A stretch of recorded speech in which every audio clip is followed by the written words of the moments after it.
Tengku Ditirau Musanna Abdul Wahab tuang tanggungjawab yang kekebah oleh Allahyarham Paduka Wali Negara Tunku Hassan Muhammad Ditirau.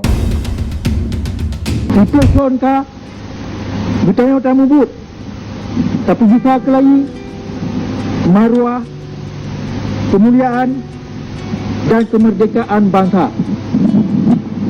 Water tiba tun nyo gohlong jit tapi banding dengan water yang karap tirto-tirto tenda tu bertanya ni mudang baroji di mata yang kau likut.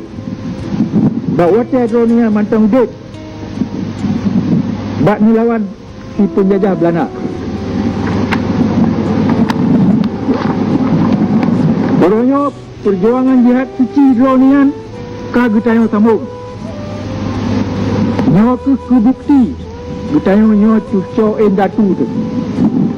Gutayo mantang si ingat tu dronian yang kan beri darah dan jawab dengan ikhlas bak menjaga dan mengkawai pusaka raya ke gutayo anu cuco turun temurun sampai akhir dunia. Lagi endatu gutayo kan mudam lagi kan gutayo pi wajib tamudang uroyo lagi endatu tu.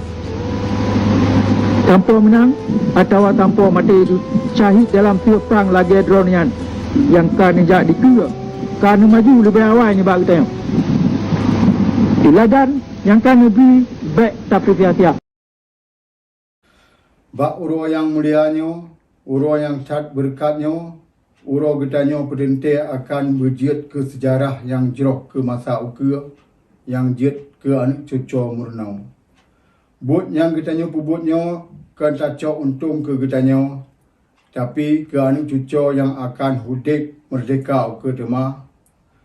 Bak pidato pendidikan Aceh di ke bangsa Aceh yang murnau di Nanggro Modelan, Allahyarham Paduka Tunku Syed Ditirau Hassan Muhammad naga pegah menyegatanyo hana tapu but pemerdeka dro bak watenyo anu cucu kata tema akan jikun ke kata sebagai generasi yang bangai.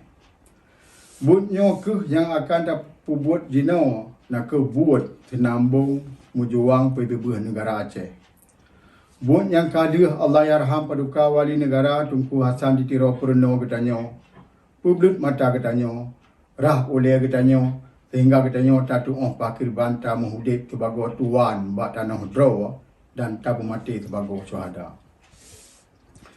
Dengan sebabnya ulun Tengku Ditirau Musanna Abdul Wahab tuang tanggungjawab yang kekebah oleh Allahyarham Paduka Wali Negara Tunku Hassan Muhammad Ditirau.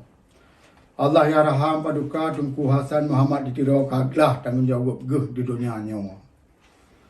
Kagawa bak po tu Allah Subhanahu wa taala.